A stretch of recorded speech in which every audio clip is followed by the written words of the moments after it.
deixe isso de lado. E eu fui obrigado a responder para ela, eu não posso deixar de lado. Eu posso até perder a amizade da pessoa que está do outro lado, mas é a minha obrigação como cristão alertar.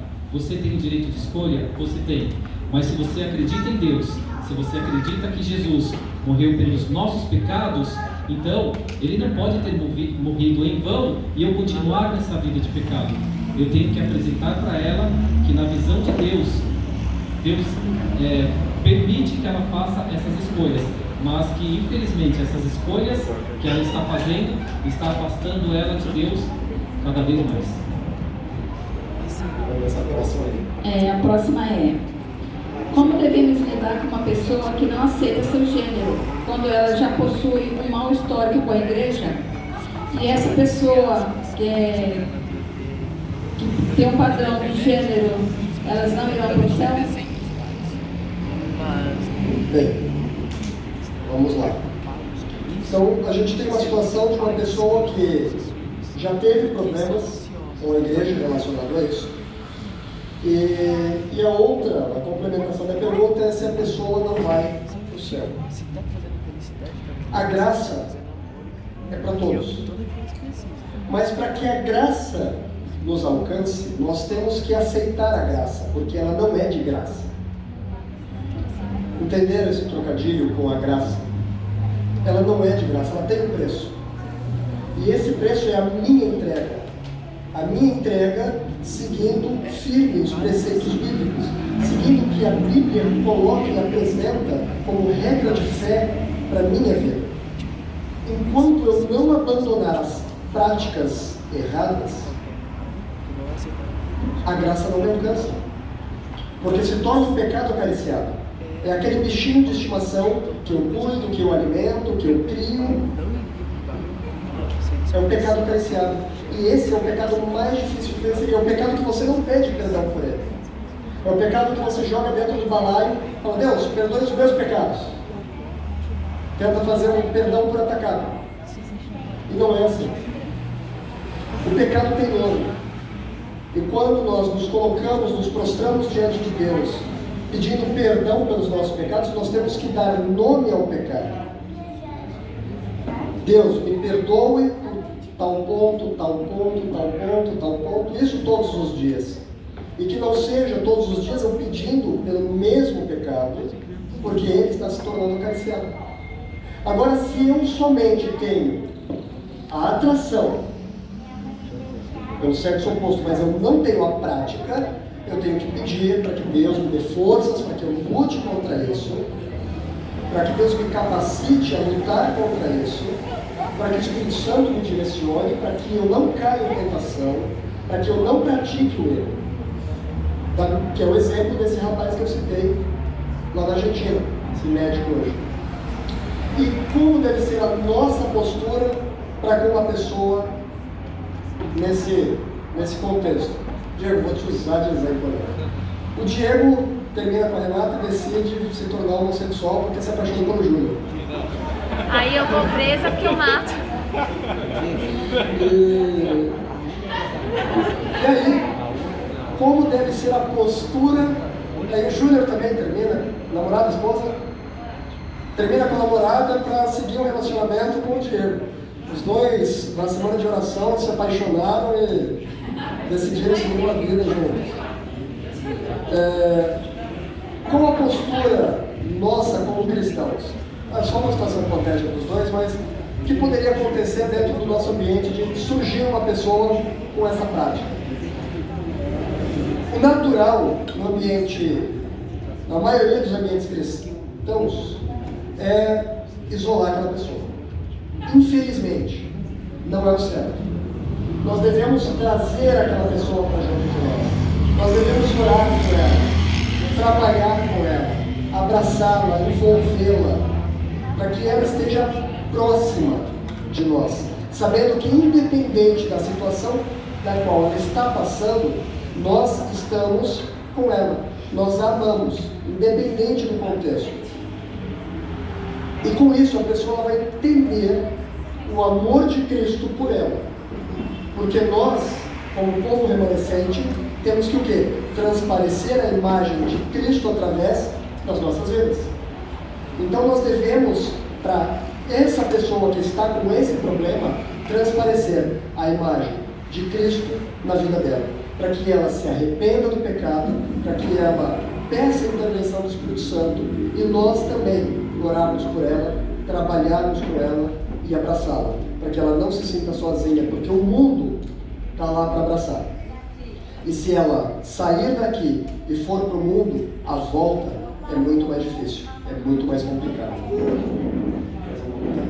Eu vou dar só um exemplo de uma pessoa que eu e minha esposa conhecemos. Ele é um rapaz e ele se vestia de mulher, ele trabalhava nas noites, e aí ele se arrependeu, voltou para a igreja e hoje ele está lutando contra, não vou falar doença, mas ele espiritualmente ele tem essa luta interna. E aconteceu um fato assim que eu fiquei sabendo, eu não estava presente. Ele viu um rapaz bonito, assim como você falou que existem rapazes bonitos, e sabe, deu aquele insight assim nele, né? Ele de repente se soltou, sentiu alguma galera ali no meio, e algumas pessoas não sabiam desse passado dele. Então nós vamos ter duas situações: aqueles que sabem e entendem a luta dele e vão respeitar e vão orar, como a Ana disse, e vão ajudá-lo a passar por esse momento. Mas tem aqueles que vão criticar, aqueles que vão eles vão ficar assim, achar aquela situação apavorante. Poxa, uma pessoa da igreja tem essa reação, então vão julgar, vão jogar pedra. Então nós temos essas duas situações dentro da igreja, que é uma coisa assim muito real, e nós temos que ter essa sensibilidade de entender que nós, como igreja, nós temos que apoiar, mesmo que nós não concordemos com algumas coisas, mas a visão cristã primeiro é de apoiar, é de instruir, é de mostrar, de tentar abrir os olhos daquela pessoa. E aí, é claro, depois, se nós vemos que não tem mais jeito, e aí nós vamos agir como manda a palavra, como que manda o mandamento da igreja, e assim por diante. Mas o primeiro de tudo, e o mais importante, é que jamais um cristão ele deve julgar o seu semelhante.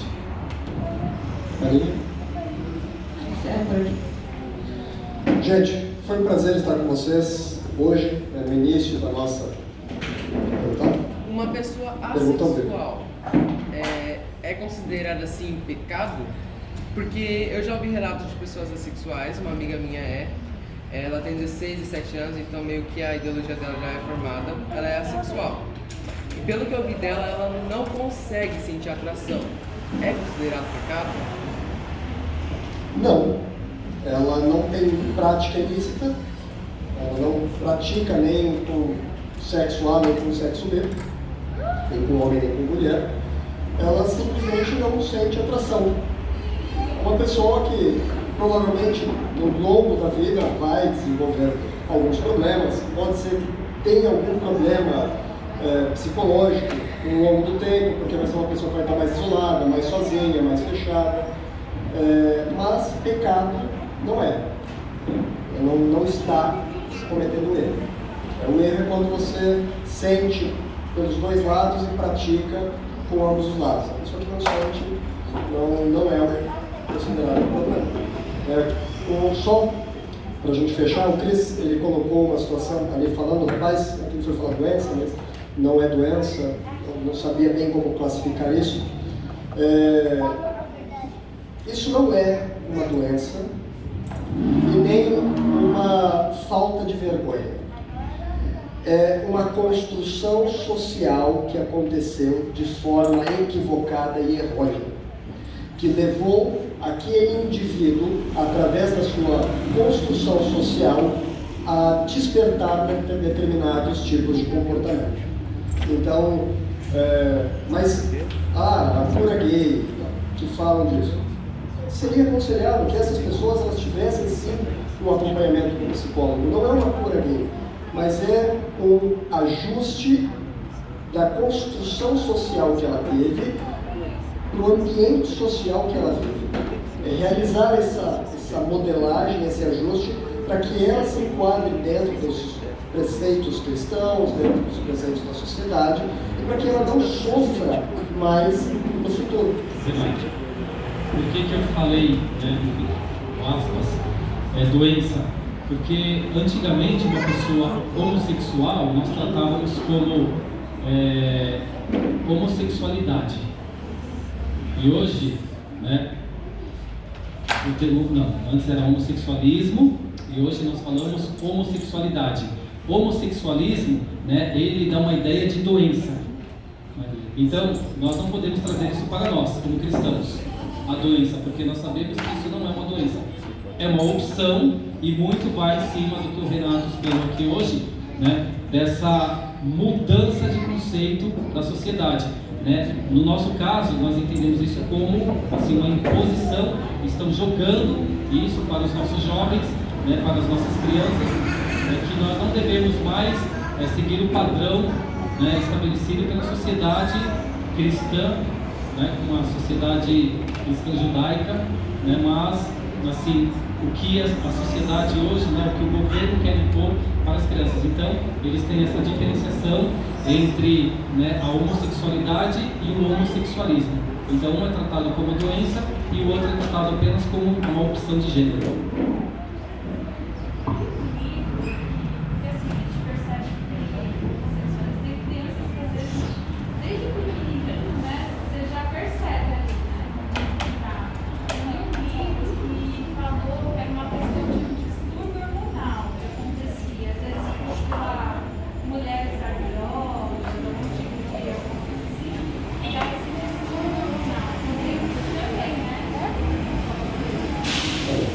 Deixa eu repetir o questionamento dela.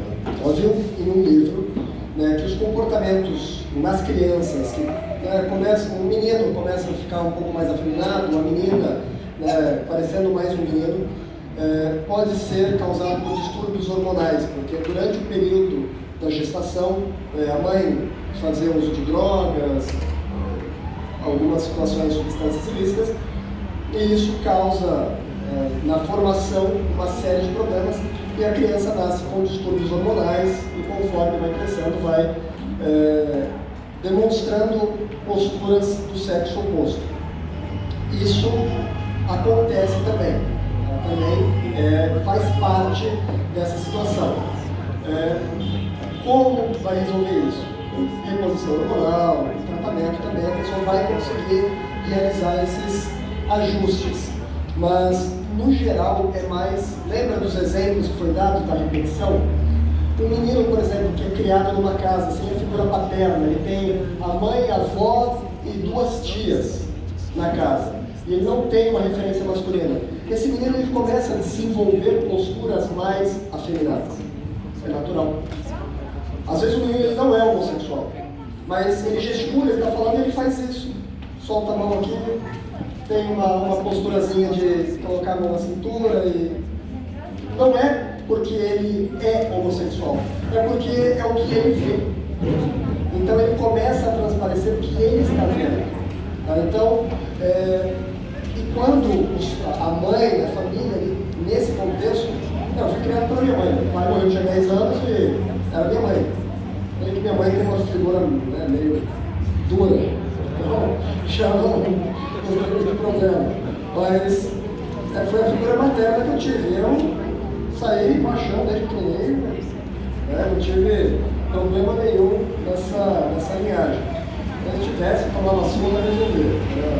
Lá eu tomava surra de prevenção, já olhava para mim e falava, vai aprontar, vem cá que você vai tomar uma surra já para não aprontar.